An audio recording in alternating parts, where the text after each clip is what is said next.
This meeting is being recorded. Good morning and good afternoon. My name is Chris Cavanero and your host for today's webinar. If by chance you miss a webinar in the future, all webinars are recorded and uploaded into SonicWall University as a course. You can access the recorded webinar at any time by clicking the Events Recorded Webinars tab on the home page of SonicWall University. We are constantly adding new webinars and content to SonicWall University and encourage you to log in often. Thank you for taking the time to attend today's SonicWall University webinar. During the webinar, if you should have any questions, please feel free to type your question in the Q&A box at the bottom of your screen. And now I'd like to present Kelvin Peters. Kelvin, the floor is yours. Thank you, Chris, and welcome everyone, and thank you for joining us today. I hope everyone's having a wonderful Friday. So today we're going to talk about the Network Security Manager, better known as NSM. We're going to kind of go over the management component of it, kind of touch a bit on the reporting. We'll really talk about how you can use this tool to manage the firewalls that you currently have under your control. So for those of you who don't know me, I'm Kelvin Peters. I'm a senior solution engineer out of California and Hawaii. And if you ever have any feedback for any of these sessions or any ideas for upcoming webinars, feel free to send me an email. Always looking for new ideas and certainly welcome feedback from everyone out there. So essentially what we'll start off with is, the current licensing model for Network Security Manager. So you can see here on the screen, we have, the old Gen 6, 6.5 license structure, and then the new Gen 7 firewall license model. So you can see if you actually get an advanced version of the Gen 7 firewall license, it actually comes with the NSM Essential version, which includes the cloud management and 7 days of reporting. If you essentially need more reporting, you can see that a NSM Advanced license would probably be better suited for you. Again, cloud management is part of it, and this encompasses 365 days of reporting with 30 days of analytical data, right? So if you're essentially looking to get into the advanced one, what you would do is you would buy any other version with the exception of the advanced firewall license, because you can see all the other versions do not come with the management and reporting. So that's essentially how you can kind of get into the Network Security Manager with your existing devices. You can also see Gen 6, 6.5. You can also enable or purchase a license for either the NSM Essentials or the NSM Advanced. The only minimum requirement is a firmware version of 6.5.1 or greater, right? So that's the only prerequisite to be able to take advantage of this platform. So I thought we would start by talking about a recent release. This actually just came out this week, that they've updated the NSM cloud platform to 2.3.4. So they've actually put some improvements in here. One big one is updating the way zero touch kind of works. So they've did some heavy lifting on that service to make it a lot better. So in the past, there was a couple of issues that you could kind of run into, but the new Zero Touch 2.0 will essentially alleviate anything that you would have seen in the past.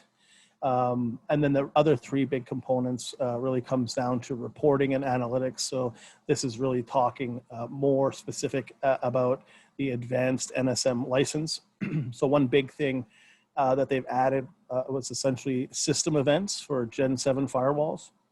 So anyone on the call that might have used the GMS platform to manage their firewall, you're probably likely aware that this was a missing kind of piece to the reporting engine in the NSM platform. So one big component would be being able to report on the logged in VPN users. So this allows you to see those events. They haven't wrapped that around a nice report at this point, but the events essentially are in NSM now. You'll see in a couple upcoming slides, there are some prerequisites to actually see those events, but essentially is allowing you to export those events for a 30-day period. So if you needed to, do some kind of reporting on, the logged in VPN users or any other system events, that will give you the ability to kind of do so. Tenant and group level custom reports. So that allows you to, essentially, create reports, at the tenant or group level instead of on a single firewall unit. And then they've included a CIDR based search. So, instead of searching for a specific IP, now you can, search for, a CIDR kind of notation subnet in the actual console. So just kind of looking at, some of these features specifically. So you can see this ZT 2.0, the Zero Touch 2.0. So this is how you would actually see if you're running the new version versus the old version. It would actually show up underneath the details of a device. So you can see the version 2.0 is, showing at the top of the menu list there under Zero Touch. So they, pretty much, they're going to be moving firewalls into the Zero Touch 2.0. This is obviously, work that needs to be done at the engineering level on the back end. So you essentially, as a customer, if you have devices in there now, you don't have to worry about, trying to migrate anything manually. This is going to be all done transparently in the background. And obviously, they're noting that you're not going to see any impact as they move these devices over. This is kind of a quick screenshot of, the new system events. So you'll see, I know the screen is probably really small, but you can see right here, you'd actually see a new section underneath this main menu panel here, where you can click on system events. You would essentially, if you wanted to export the last 30 days, you could, click on the custom, specify your date range, and then hit the export button on the right-hand side here, and that will export the line items into a CSV where you can, essentially, remove the unwanted events. So if you were specifically looking for those VPN login events that I'm mentioning, you can easily do it, with a filter within, your Excel, right? So again, this is going to, be a report option in the future, but this is pretty much the phase one of their plan. Is to get the events in here, and then they can essentially work on the reporting, right? So a couple things to point out here. This feature will only show up on newly added firewalls, right? And the firewall itself needs to be running 7.0.15080, which is the latest firmware available. They are, going to migrate devices over so that this feature will show up. But that's still, something that's in the works. For me to get my device to show up here, I essentially, removed it, re-added it. Not recommending that to you because you obviously would, lose the data that's already there. So if your firewall's been in there and you're collecting, data for a year, if you remove it, re-add it, you're going to have experience data loss. But this, like I said, it's going to, come in the near future where they're going to, as long as your firewall is running the 5080 firmware version, it will actually show up at some point automatically. So here's just a quick screen. Won't spend a lot of time on here. It's really just, the tenant and group level custom reports. So now you can see, you can create a report and select multiple devices, right? So instead of, before having to create a single report for a single device, this allows you to expand on that and, essentially do reporting kind of in mass, right? This is just, again, a screenshot of that CIDR-based search. So you can see at the top here, they're searching for a /16 subnet. Previously you wouldn't be able to do this. You would actually have to search, for an IP kind of one-off, right? So this expands on that and allows you to, find everything as part of that subnet, right? So it allows you to, quickly drill down into specific traffic that you're kind of looking at. All right, so let me, we're going to kind of shift here. This is essentially the end of the slides I have.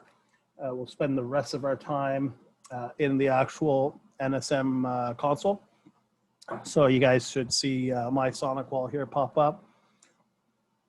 So I'll show you real quick, you know, from the my SonicWall perspective, how easy it is to actually get a device to show up in the Network Security Manager. So if assuming you're licensed for Network Security Manager, you would essentially get this option here to switch from an on-box, meaning you're managing the firewall locally, to cloud.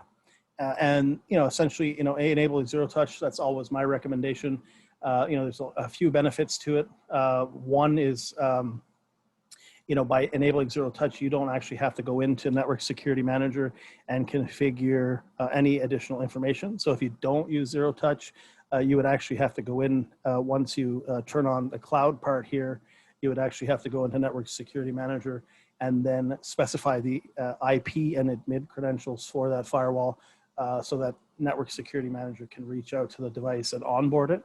If you're using zero touch, it's actually reversing the flow. So now instead of Network Security Manager reaching out to the firewall is going to reach out to Network Security Manager. So this actually allows you to, you know, disable WAN management on the firewall completely, right? So if you don't use zero touch, you would, you know, have to at least open up WAN management to the list of NSM IP addresses so that the Network Security Management platform is able to communicate with the firewall, right? So for anyone, you know, looking to, I mean, you guys could try this out on an existing firewall, right? So you can see here under the management and analytics, you have your NSM Essentials and your NSM Advanced. So if you haven't, you know, started a trial in the past, you should see this start trial option on the far right-hand side. If you have tried it in the past and you're, you know, looking to, you know, try it again on a device that you already had, you know, tried it in the past and you want to have another go at it, you know, just shoot me an email and I can, you know, work to, you know, get you guys, you know, set up with another 30-day trial. All right. So once, you know, once we're set up there, you know, to access the Capture Security Center and ultimately NSM, you can go in here, services, available services. And this is, Capture Security Center is really, you know, that launch pad, that single point, that single pane of glass, as some would refer to as, you know, kind of that launch pad into everything kind of SonicWall. So you can see, you know, here we have the Network Security Management platform. You know, we also have Wireless Network Manager, which manages your APs and switches. Your Capture Client, which is the endpoint solution we offer that's based off of the Sentinel-1 engine. Our Cloud App Security, which is the API-based email / SaaS-based application protection. So this will protect your Office 365, your G Suite, as well as the SaaS-based applications like OneDrive, SharePoint, Drive, Dropbox, etc. It does, you know, also data loss prevention on these SaaS drives. So for example, you know, someone shares a file externally and it has sensitive information, you can create a policy that would otherwise restrict that data to be, you know, presented to the internet, right? And then our hosted email security, which is the gateway email security, and our Cloud Edge solution, which is the ZTNA kind of cloud, it's cloud native solution that allows you to stitch together your, you know, backend VPNs and then allow users to connect to resources with least privilege access, right? So we're going to go into the Network Security Manager here. We'll take a look at everything that this has to offer. So once it loads up here, you'll see, you know, it gives you a nice overview of, you know, essentially what, you know, everything kind of looks like. So we have one firewall in this case, and it's online because we can see there's nothing offline. Gives you a nice map. And then down at the bottom, any logging that might show up for that device, right? So the look and feel here is, you know, similar to what you would see if you logged into this device manually. So let's go over to inventory and take a look at this. So this is a 3700 we're talking about here. And you can see, I can expand on this and see, the status of the device. This one is using an advanced license, so you can see that under the license details. You can, see some of the zero touch information, the reporting. So this, just kind of showing you that, it's configured. It's showing you your license and, the health of the analytics. If there was any templates applied to this firewall, you'd see it here. If it was in high availability, you would also, get the information on that device as well, right? So if the secondary was active, you would see that information right here. So some of the things you can do from a firewall perspective, you can, a couple of the big hot items, obviously upgrading firmware, right? So you can not only do this on a single device, you can do it on multiple boxes. I'll show you multiple boxes in a minute. But you would essentially, click on the upgrade firmware here. If you're doing a single firewall, it'll present a list of available firmware versions that are applicable for that model. If you're doing, multiple firewalls, it actually requires you to upload the actual firmware, which would have been downloaded from SonicWall, right? You can, schedule that now, or you can push that out, at a later point in time. If you, let's say, wanted to schedule that over the weekend or after hours, you don't actually want to have to, come in here and do it manually. You can, set that and kind of forget it, right? So I'm going to go back real quick. Let me switch to this one. I'll show you what that looks like if you're looking at multiple firewalls, right? So this is something that usually, people get hung up on because it doesn't really look like, how do I update, multiple firewalls here? The secret here is actually to group them, right? So if you group them by model, you'll see if I follow this line across, now I've got this extra set of buttons here. And this is how I can apply, these things, across the board, right? So I can, choose firmware upgrade. Now I can choose all 4 of my firewalls, for example. Again, we're doing multiple firewalls here. So, I have to upload the firmware that I received from SonicWall. This is likely, because of, the firewalls could be all running, all sorts of different versions of firewalls. So they want you to be kind of, explicit on what firmware you actually want to apply here.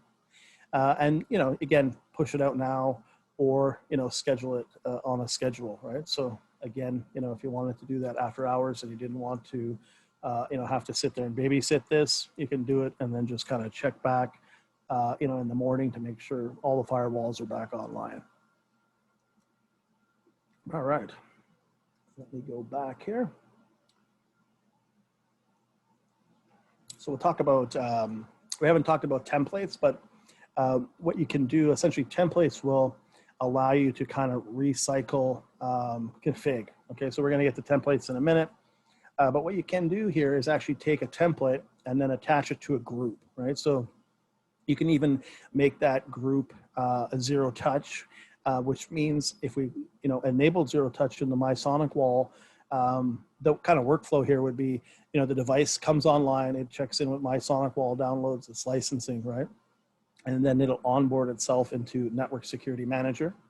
And then any predefined templates that you have set here, the device will download those templates and then, use that config, right? So you can think if you can pretty much get a complete working firewall with really not doing much work. And again, you can recycle a lot of that config, right? So what people typically do is they're going to build out a template that they can kind of reuse over and over again. So it might be enabling all security services on the firewall. It might be specific exclusions that you typically put on a firewall. There might be some firewall rules. You might always block certain ports or only allow certain ports. Again, you can recycle that. Even network objects, right? So typically you have probably hundreds of network objects that you have to define over and over again. This allows you to define it once and then use it multiple times across the devices, right? You can also do a backup here. So you can schedule backups. I believe it keeps the last 10 backups that you schedule here.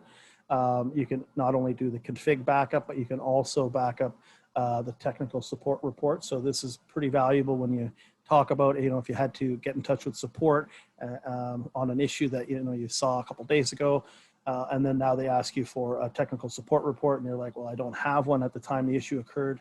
They usually send you off to reproduce the issue and come back with a report for them. So if you were doing this on a daily basis, you can come in here and just pull the technical support report off of this UI and then provide it to them. So let's say I had an issue yesterday on this box, I can come in here and then just download that TSR, provide it to them, and that will likely satisfy their ask, right? So again, you know, if it was an issue that impacted you or your customer, you know, this allows you to, you know, not have to reproduce that potentially impactful issue, and, you know, essentially it gets the information that's kind of required. So we talked a little bit about templates. So I'm going to go into here. Let me click on one of these guys. So essentially, when you click on a template, you know, it brings you into this kind of subset configuration view. And so not everything that you would typically be able to do on the actual firewall, you can do it in here. But for the most part, you know, you can accomplish quite a bit here. You know, so a lot of the heavy lifting that, you know, you typically would, you know, did in the past, you can cookie cut it into one of these templates. And again, you know, that template is going to allow you to, you know, recycle config. So, you know, as you get a new device and you're just configuring it to send it out the door, it's going to, you know, cut down on that lead time, effectively getting the box out there that much faster, right? You'll see there's also, you know, for values that are typically unique to a firewall, something like firewall name, an example, you'll see here, there's a variable. So anywhere you see this little book, you can actually use a variable in that field. So, you know, a couple good, you know, so a couple things that you probably would typically use that for. You can see here, I'm using that for, you know, my internal subnet, right? So I have the variable on LAN. I even have a management network. So this one, again, is going to be unique to the specific device, right? So, you know, anywhere you see that little phone book or that little book, you should be able to use a variable, right? And you can see when I try to apply this, if I choose my devices, it's actually going to, you know, pre-populate. This one I've already sent out, so that's why the data is there. But you can, if you had multiple devices that you wanted to pump this out to, you can actually export this, you know, config or, you know, this format into an Excel, fill out your Excel, and then, you know, upload it in here. So, you know, if you have, like, let's say 10, you know, new sites that are going live, what you can do here is essentially, you know, fill this out in Excel, assuming, you know, the sites are, like, for example, if the subnet is, you know, off by, you know, 1 octet, let's say, you know, 789, right? You can easily accomplish that, you know, just with that drag down option in Excel, right? So you can just imagine how quickly you can, you know, fill out the information needed and then re-upload it, right? Same with the host name. If my devices are called 270-1, 2, 3, 4, 5, 6, 7, 8, 9, I mean, I just drag that down in my Excel and then re-upload the file. And then when I push the template out to those devices, they get those unique values, right? So pretty powerful when it comes to those templates. One other thing you can do that I'll show you here real quick. Go back to this guy.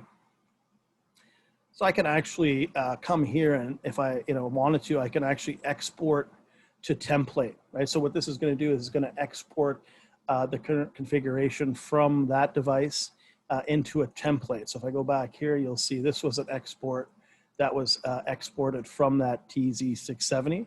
And I can actually go in here and then edit or view the template. So if I view the template, what I can do is I can, you know, start to chop up this config. So if I, you know, wanted to, you know, let's say I wanted to, you know, delete some of these sections. Let's say I only wanted to keep the network objects.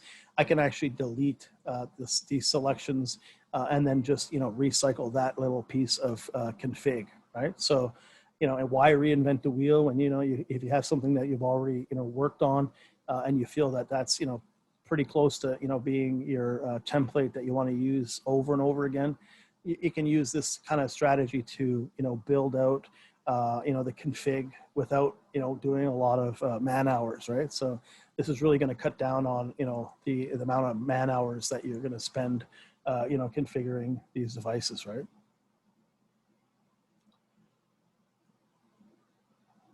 back to here. I'll just show you real quick. So you can actually click in to one of these devices. You're going to log in directly just as if you're logged into the box. So you'll see that the UI is exactly the same as you would see if you were logging in with the local IP and admin credentials.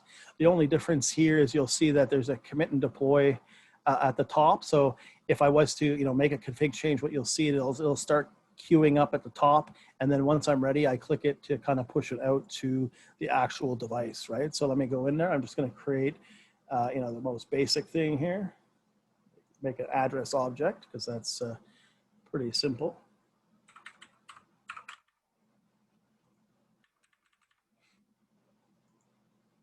All right.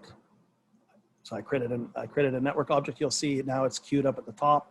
This could be anything, right? So I could, I could have went into, maybe security services, right? Maybe I wanted to enable app control, right? Or disable app control. In this case, it's enabled. But let me just disable this just to show you. So you'll see now the change is queued up at the top. So I can, effectively have a template that would just enable all the security services on the firewall.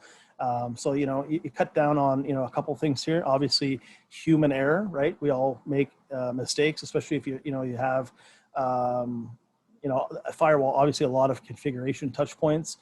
So here, it's things like, security services.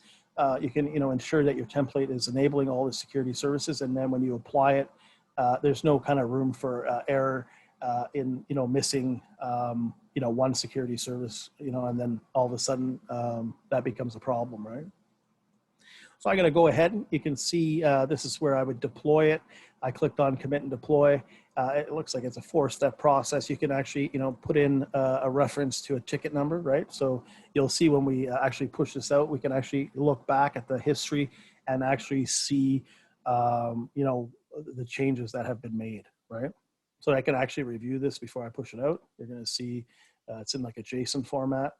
I can also put a comment at the bottom, right? So any relevant information you can kind of put down there. Again, I can, push that out immediately, or I can set that on like a schedule, right? So if I wanted to push it out after hours, I can, do it right here.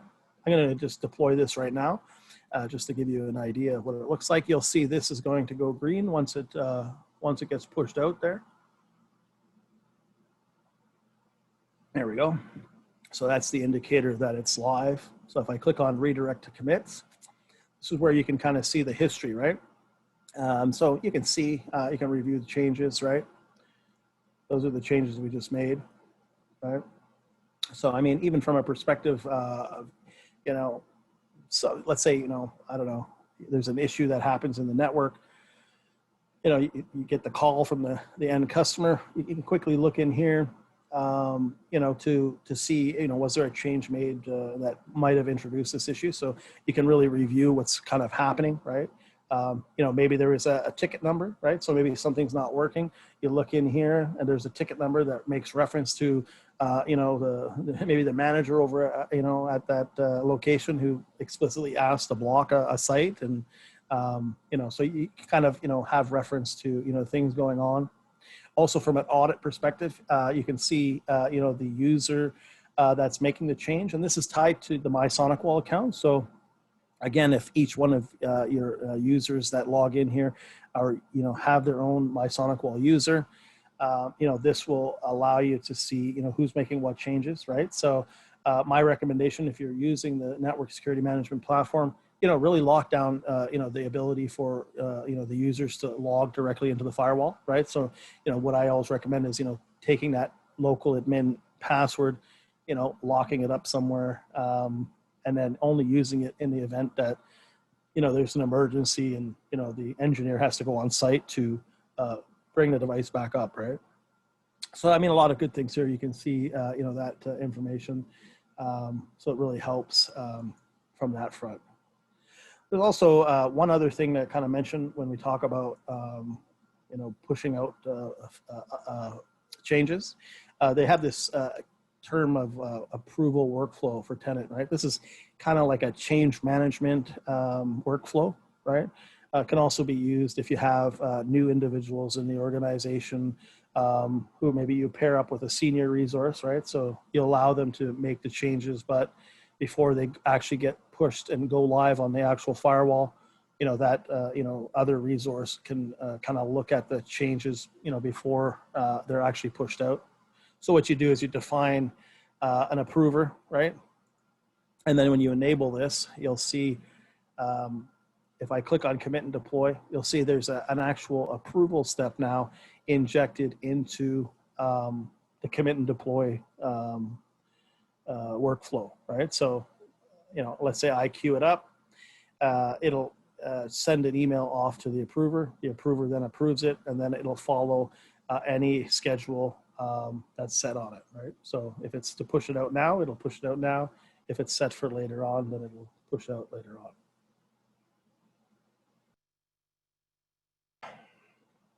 All right.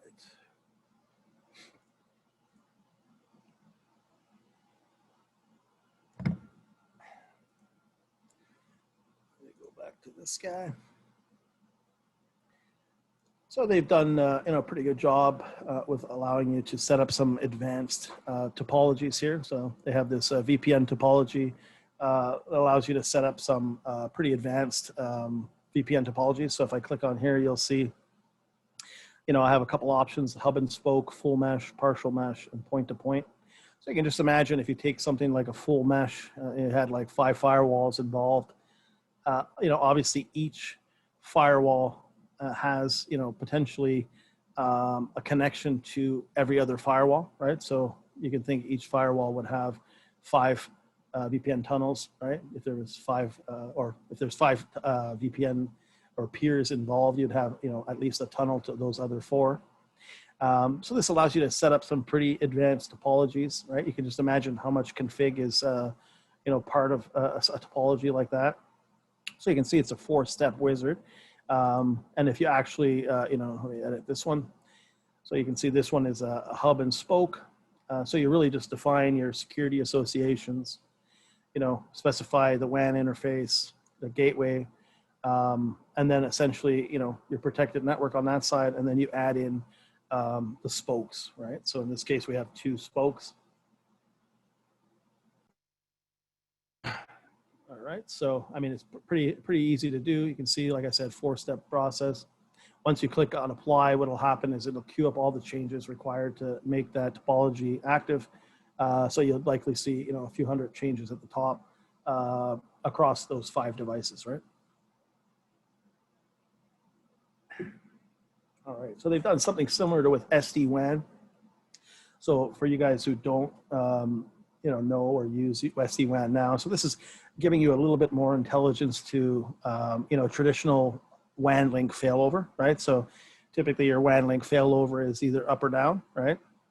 But I mean, sometimes your WAN link is still up, but it's not passing traffic, or it's, the quality of that link is poor, right? So what SD-WAN kind of expands on is it allows you to, set up different kind of, what they call them SLAs, right? Which essentially, tests the different metrics over the link, right? So packet loss, jitter, latency, right? So those are the 3 metrics that you can set. You can use one, you can use all 3, depending on what you define in your SLA. So obviously, take a sensitive application such as, a VoIP application, or it could be, something like a Microsoft Teams, right? You probably want that traffic to hit the more desirable link. And if one link, is exhibiting, heavy packet loss or latency or jitter, you might, not want to route that traffic over that link that's exhibiting that behavior, right? So this gives you the ability to, route the traffic over only the link that is more desirable, right? So it's giving you, or at least giving your end user the best experience possible, right?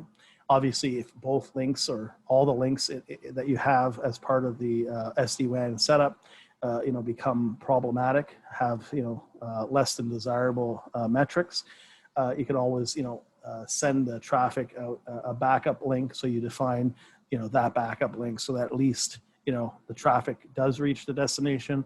It might not be, the most desirable conditions, but it's at least usable at that point, right? So that's essentially, SD-WAN. You can set that up on either WAN interfaces or on tunnel interfaces. So if you have multiple IPsec tunnel interfaces going off to a data center, you can apply that same kind of idea on that.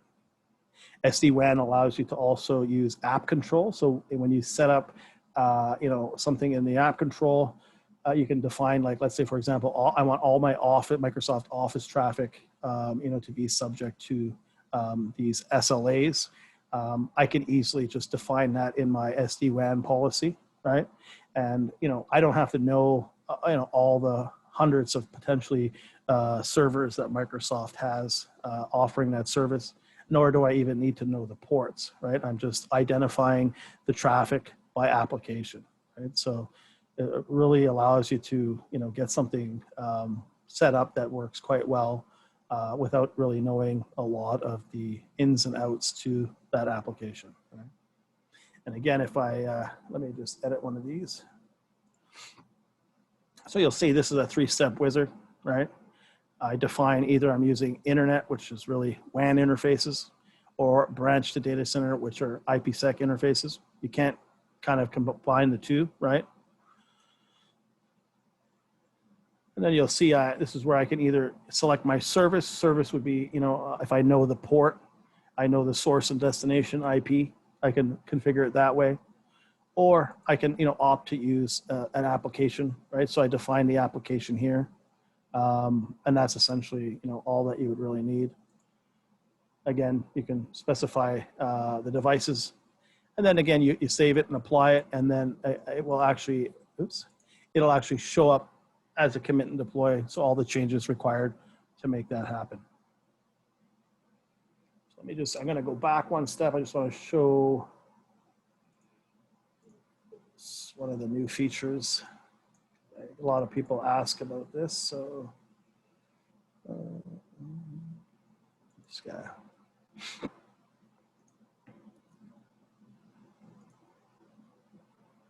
So these are the one of the new features I highlighted, essentially the system events, right? So as I mentioned before, you have 30 days of data here.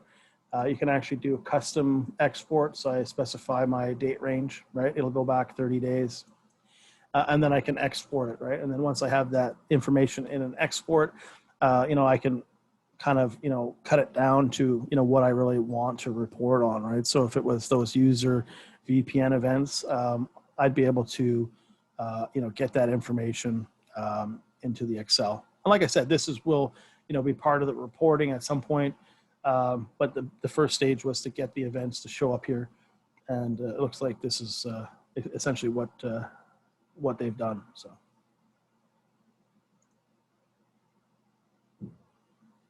All right.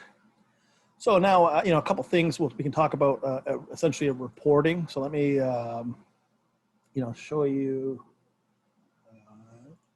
this one here. I'm going to quickly show you the difference between the 7-day reporting and the 365-day reporting, okay? So you'll see here, if I go in, this is a device that has that advanced license with the 365 days of reporting. So if I come in here, you'll see at the top, my slider, I can go as far as 365 days, right? I can also, click on any of these categories. So this is summary information. And these are all the same, categories that you would see if you run a report against this firewall, okay? So these are, the parts that you can add into the report. It allows you to, customize what goes into the report.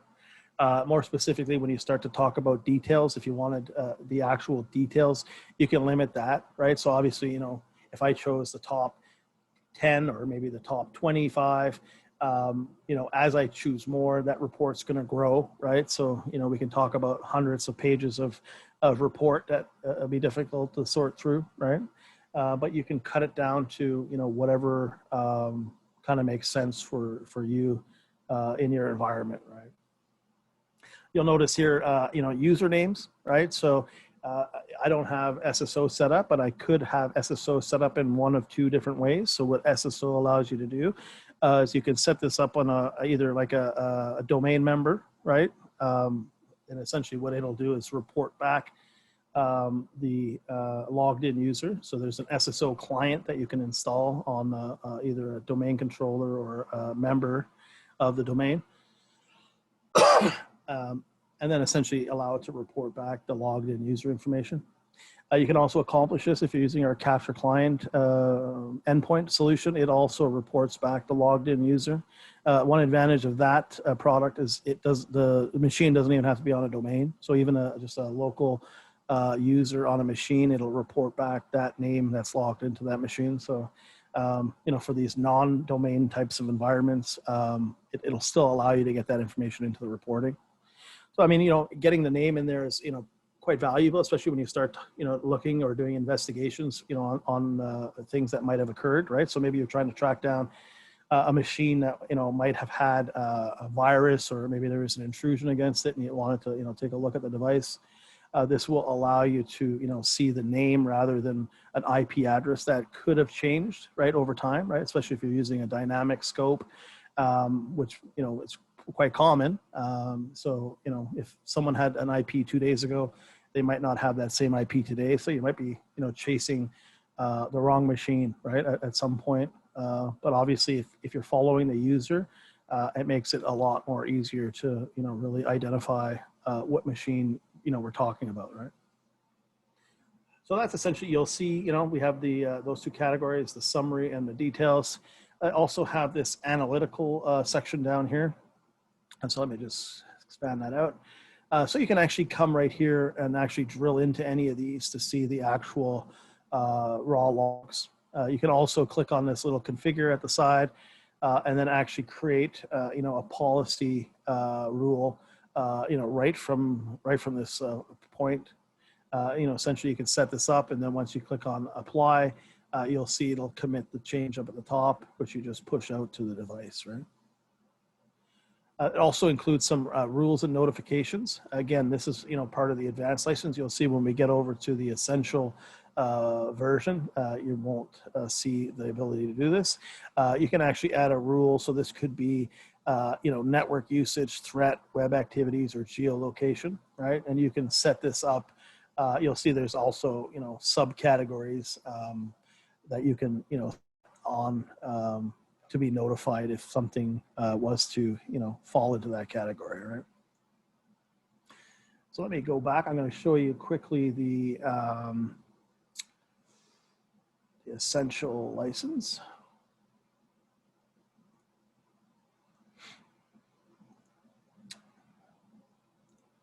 So you'll see here, not a lot, right? I mean, it's, in my slider, now I'm down to 7 days.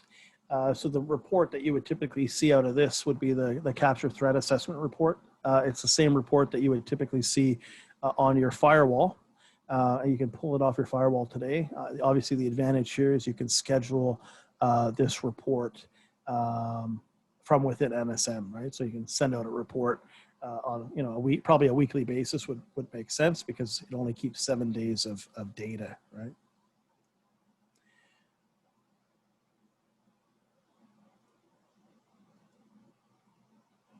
Also in here, you'll see there's a log and alert setting. So one of the, one of the alerts that I find probably to be one of the most useful one is a device connection failure, right? So this would indicate that, the device is potentially down, or the ISP is down. So the device connection failure, this might be something you'd want to set up and be notified, right? So it's almost like having a monitoring system, at least alerting you to a potential outage at a specific location, right? So one of the alerts that I always recommend to use is probably this one. That one is obviously going to help you. Obviously, you can get firmware available updates, right? So if you want to make sure you always have your firewall updated, you can get that alert as well, right? Again, if you did push out a firewall upgrade for a dozen firewalls, these messages will likely be what you'd want to look at. So obviously, if I get a firmware upgrade failed, as part of my push overnight, then I have a kind of a list of devices that I would need to investigate, right? So there's a couple other categories. We won't go through them all, but you can see, user login, user logout, commit failed, right? So I mean, even the approval timeout. So if someone submitted an approval and you're using that approval group or approval part of the commit and deploy, this will at least alert you that the change never got approved in time and never actually got pushed to the firewall, right? So obviously someone would have to go in there and take a look at that.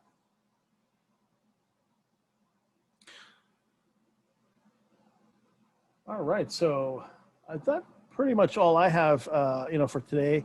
If you guys have any questions, feel free to drop that into the Q&A box. We'll spend a few minutes here. If there's anything that comes in, we could see if we can answer that for you.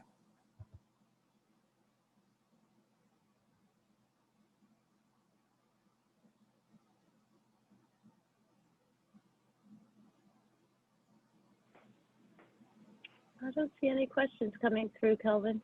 Okay. Well, if anyone, I mean, you guys, did see, this will be a recording. You can always email me, after the fact, and I certainly try and answer any questions you guys do have. Again, if you wanted to, do a trial and it's not letting you, I'm more than willing to jump on a call with you guys. If you, want to get your first firewall up and running in there, we could spend some time together. So, always, welcome.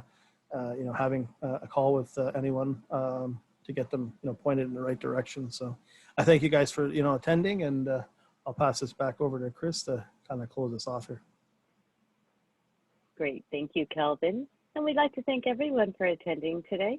This meeting has ended, and you may now disconnect. Have a great rest of the day.